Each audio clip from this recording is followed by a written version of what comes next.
और जब ये वापस चले जाएंगे तो इन्हें पता चलेगा कि इनके पैरों तले जमीन भी नहीं।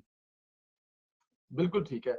अच्छा, ये बताइए, पिछले दिनों कुछ सर्वे थे जिसमें पंजाब, सिंध और केपीके में जो ग्राफ था वो मियां नवाज साहब का सबसे ऊपर था। इसमें इमरान खान और बिलावल भुट्टो जरदारी भी थे। तो ये बताइए कि आने वाले इलेक्शन में कैसे देख रहे हैं, बलूचिस्तान में, सिंध में, मरकज में हुकूमत बनती हुई? क्या कोई इत्तेहाद बनने जा रहा है? पीएमएलएन अकेली बनाने जा रही है?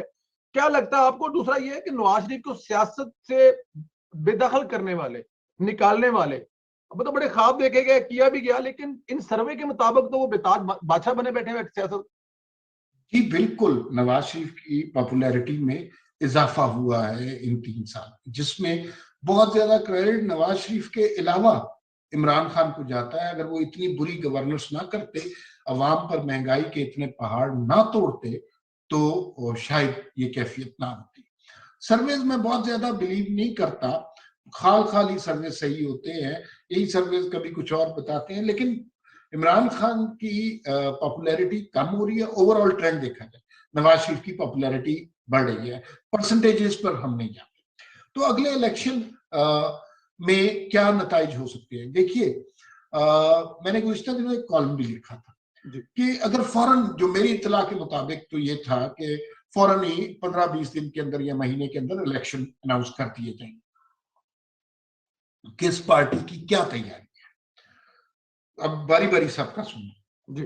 तहरीक इंसाफ की कोई तैयारी नहीं है, इन्होंने कोई पॉलिटिकल काम ही नहीं किया। इन्होंने सिर्फ लोगों को गालियां दी हैं, ना अरकान को फंड्स मिले हैं, ना किसी और से इमरान खान हाथ मिलाना पसंद करते हैं, ना किसी की इज्जत करते हैं, ना उनका कोई सियासी विजन है, ना किसी के, जो हमारे यहाँ जरूरी है कि किसी की शादी पर, किसी के जनाजे पर जाना जरूरी होता है, ये मेल जोल रखना जरूरी होता है। ना वो कभी इस तरह कहेंगे, वो तो किसी से ताजियत करनी हो उसे अपने दफ्तर में बुलवा देते। तो ये उनका तौर, तो उन्हें यकीन था कि भाई जैसे वो आए हैं, जो लाए हैं वही रखेंगे, उन्हें ये छोटे छोटे काम करने की क्या जरूरत है। अब मामला मुख्तलिफ हो गया है, अब सूरत हाल बिल्कुल ही बदल गई है। तो और दूसरा, जो भी हुकूमत होती है उसके खिलाफ अवाम में एक नेचुरल अपोजिशन होती है। तहरीक इंसाफ को उसका भी सामना है, और तहरीक इंसाफ ने जो टाइगर फोर्स बनाई थी ना, एक बंदा नहीं नजर आएगा, आप याद रखिए। और फिर महंगाई की वजह से जो इन्होंने अवाम का हाल कर दिया है, तो आपको पता है कि अवाम के वोट लेने जब ये हलकों में जाएंगे तो इनके साथ होगा क्या। तो ये तो तहरीक इंसाफ की कहानी है। अब इत्तेहादी जमातों की बात कर लेते हैं, मुस्लिम लीग काफ की, जीडीए की, बाप की, एमकेएम की, ये जो ग्रुप्स, ये छोटे छोटे ग्रुप थे, इन्होंने बड़े फायदे उठाए, बड़े मजे किए, वजारतें, सब कुछ लिया, गाड़ियां, झंडे, सब कुछ इन्हें मिल गया। लेकिन क्या लोग इन्हें माफ कर देंगे कि इन्होंने इतनी जालिम हुकूमत का साथ दिया? तो इनके नंबर भी कटेंगे, इनके वोट भी टूटेंगे। लोग इनकी बातों पर, ये इलेक्शन में जाकर क्या कहेंगे कि हम आवाम की खिदमत करेंगे? वो पूछेंगे भाई आपको पहले वोट दिया था, आपने जो खिदमत की है प्लीज अब वो दोबारा ना कीजिएगा। तो वो तो माफिया मांगेंगे इनसे। अच्छा, अब आ जाती है 3 अपोजिशन की मेजर पार्टीज की बात। एक है पीपल्स पार्टी, एक है जेयूआई और एक है Muslim League Noon. Peoples Party, despite of all their efforts, Punjab में अपनी जगह नहीं बना सकी। पंजाब में मुस्लिम लीग नून के वोट को कोई डेंट नहीं डाल सकता इस वक्त, ठीक है। और पीपल्स पार्टी के पास केपीके में गुंजाइश मौजूद है, बिल्कुल है, वहां पर उनकी कुछ नशिस्तें हैं। अच्छा, सिंध का देही इलाका वो हमेशा से उनका रहा है, वो रहा है, लेकिन कोई बड़ी अक्सरियत हम पीपल्स पार्टी की नहीं देखते। 20-22 नशिस्तें भी बहुत हैं अगर वो फेयर इलेक्शन होते हैं। फिर जेयूआई इस वक्त उसमें एबिलिटी है सरप्राइज देने की। उन्होंने सरप्राइज दिया केपीके में, मुस्लिम लीग नून से भी आगे निकल गए। और उसकी वजह ये है कि, अच्छा, पीपल्स पार्टी को एक और नुकसान ये होगा कि वो बाज़ औक़ात पीडीएम के हवाले से मफाहमत का भी शिकार रहे। ये जो अगला इलेक्शन होगा ये नजरियात की बुनियाद पर होगा, तो वो मफाहमत का शिकार रहे। मौलाना फजलुर रहमान को यही एडवांटेज है, उन्होंने किसी स्टेज पर मफाहमत नहीं दिखाई, मज़ाहमत की सियासत की है और बड़े बड़े लोगों को दिल खोलकर बहादुरी के साथ ललकारा है। और हमने देखा है जो बहादुरी के साथ उन्हें ललकारता है, किसी की जरूरत नहीं होती ऐसे शख्स को आप डाल दे। और मौलाना, आपको याद ही होगा, मौलाना फजलुर रहमान को नैब ने नोटिस दिया, हम पकड़ने आ रहे हैं, पेशावर। उनका मैं कोर कमांडर के घर के बाहर धरना दूंगा।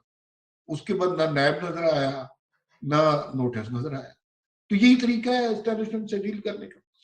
तो मौलाना फजलुर रहमान के हर शहर में 20, 22, 15,000 लोग मौजूद हैं, there is no doubt about it. अब सिंध में उनके बहुत सारे लोग मौजूद हैं और केपी के और बलूचिस्तान में तो हैं। अच्छा, अब सबसे बड़ी पार्टी की जो अवामी मकबूलियत के हिसाब से सबसे बड़ी पार्टी है वो नून लीग है। उसका वोट बैंक पंजाब में बिल्कुल कायम है, बल्कि बढ़ गया है। केपीके में उनकी प्रेजेंस बिल्कुल है। कराची में उनकी वैल्यू है। शहबाज शरीफ साहब वहां से इलेक्शन लड़े थे, उन्हें इलेक्शन हरवाया गया था, लेकिन लोग चाहते हैं कराची के जैसे लाहौर का हाल था, जो शहबाज शरीफ ने सजा बना के रखा था, वैसे ही कराची का भी हो जाए। लेकिन उस वक्त नहीं होने दिया, लेकिन कराची में इनकी प्रेजेंस मौजूद है। बलूचिस्तान में आपको पता है और ही तरह का इलेक्शन होता है, वो तो सरदार ही आते हैं सरदारों के बदले। तो इसका मतलब है कि नून लीग और जेयूआई ये दो पावरफुल जमातें लगती हैं। अगर ये इंतखाबी इत्तेहाद कर लेती तो फिर ये इतनी बड़ी कुव्वत बन जाएंगी कि इनको कोई पिछाड़ नहीं सकता सारे पाकिस्तान में। ये बहुत बड़ी कुव्वत बन जाएंगे इंतखाबी इत्तेहाद अगर ये दो जमातें कर लेती हैं। मौलाना फजलुर रहमान के साथ अलमिया ये है, बहुत अच्छी उन्होंने सियासत की, हम उनके बड़े कायल हैं, लेकिन वो एक मजहबी जमात है।